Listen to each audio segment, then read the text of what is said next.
Hi, Anne. My memories of you. Anne, you were my oldest sister, 4 years older than me. I think what I remember most about you is that you always cared about me and everyone else in your life. Growing up, while Nancy at times would play games such as softball with my friends and myself, you were always focused on your music, your piano, and your clarinet. You practiced for hours, filling the house with music. Your piano playing in the background was just a way of life for us. When you were on the piano, there was nothing else in your world. You were totally focused.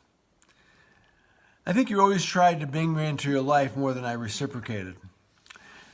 I think this held true for a good part of our lives. I'm not sure why I was like this. Perhaps it was just because I was a boy and you were a girl 4 years older than me. I remember when our parents decided to take a week to themselves, they sent us to a riding camp and you fell off a horse and broke your arm. I remember you walking around with this huge cast from your shoulder to your forearm. You handled it pretty well. We didn't have a piano at Black Point, and you substituted your 14-foot Blue Jay, Anne's Love, for music in the summers. And you were just as focused when you were sailing as you were on the piano. You loved to race in the Nyack Yacht Club Blue Jay races. And although you were a good skipper, you weren't always that successful in racing. But you seemed to enjoy the competition, and I think the competition was good for you. I remember how you could instruct us on raising the spinnaker, and that was kind of complex. Your sailing always impressed me. I always remember that you never capsized Anne's Love. At Black Point, as you recall, any boat that had once been capsized was considered compromised forever, jinxed. Of course, I remember the day we were sailing and we became becalmed, and we had that 2-horsepower engine outboard on the back of the sailboat, so we dropped the sails and were slowly motoring back to the mooring. And the motor came loose and went over into the drink, still running as it went down. And I remember us all being mortified. We threw the anchor over and marked it with a buoy. I remember we yelled to a neighbor who was fishing nearby in a small motorboat, and they towed us home. Dad subsequently hired a diver to go down and look for the motor unsuccessfully. It probably cost him more to look for the motor with the diver than to buy a new motor. I remember as we got older out of high school, I was quite estranged from our parents and lived a distant life in New York City and then upstate New York. Nancy, of course, lived a distant life in California. Well, you were always there for our parents. I think you enjoyed being with our parents more than either Nancy or I did.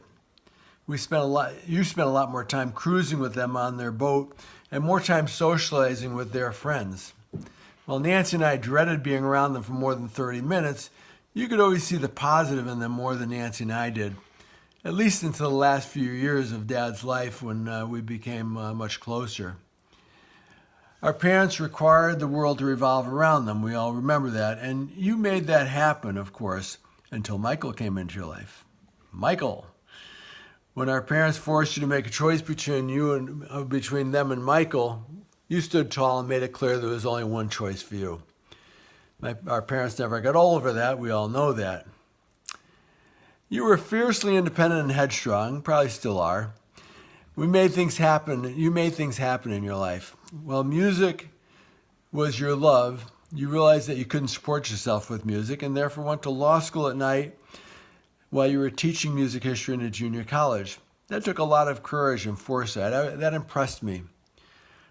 For some reason, I never thought you'd have children.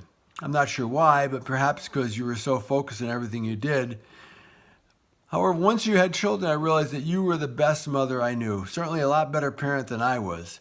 This was all blatantly obvious when you see the relationship between you and Michael have with the boys. Now, while all these memories are kind of flash images, I clearly, overwhelmingly remember to this day is how loving and caring you always have been to everyone in your life. The last 15 years since our parents passed, I've grown to appreciate you much more than I ever did. It all began to change for me when I saw how skillfully you spearheaded the management of the caregivers of Mom when she was quite ill. Your skill really impressed me.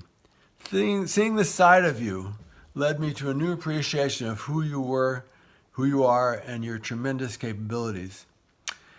Now that we're older, I regret that I didn't spend much time in my earlier years with you or reciprocate your love and caring. However, the last 15 years or so, we've made up for a lot of that lost time. And I've made a much greater effort to become close, and of course, have loved every minute of it. I've really grown from my contact with you, and I really love you.